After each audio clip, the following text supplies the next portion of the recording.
I think the response has been overwhelming. There were huge amount of ceremonies at the airport, including in Pali language and Vietnamese language, and later on the relics were carried in a very grand procession. According to Vietnam Buddhist Sangha, about 200,000 people visited, and the next day, which is 4th of May, the response was even stronger. What is the significance of Buddha's relics as it has been taken here in Vietnam from India, and it will be showcased here till 21st May? I think Buddhist connections between India and Vietnam represent a very strong element of the partnership and the close friendship between the two countries. In Vietnam, it is generally believed that Buddhist monks arrived in Vietnam about 1,800 years ago.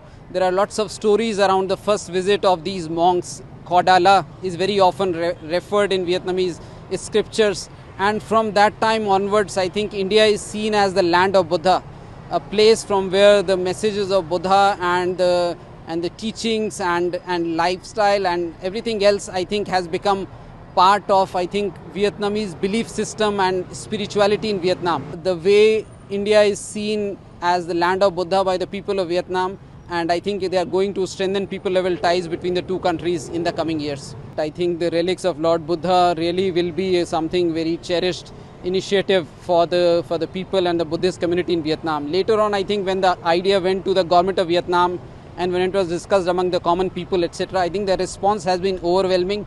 Plus the Supreme Patriarch, the Sangh Raja of Vietnam Buddhist Sangha, all of them came in person at the airport to receive. There were huge amount of ceremonies at the airport, including in Pali language and Vietnamese language, and later on the relics were carried in a very grand procession to Vietnam Buddhist University. There also, I think, lots of prayers and chanting was done. After that, I think the enshrinement was also done with a very formal ceremony with many hundreds of monks around that. According to Vietnam Buddhist Sangha, about 200,000 people visited, and the next day, which is 4th of May, the response was even stronger.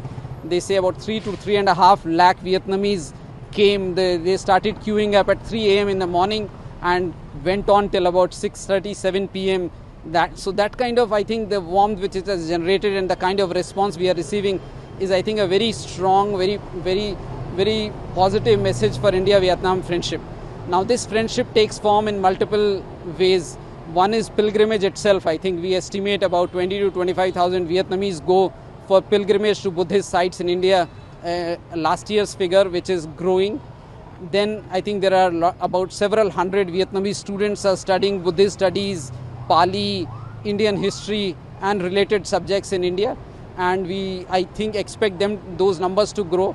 I think there is a lot of scholarly exchanges, conferences, etc. happening between scholars, professors, etc. and Vietnamese scholars about relevance of Buddha's teaching in the present world. So I think these are multiple facets in which the relics will add another layer or another contribution to strengthen the friendship between the people of the two countries and between the two countries themselves, what we call comprehensive strategic partnership between India and Vietnam.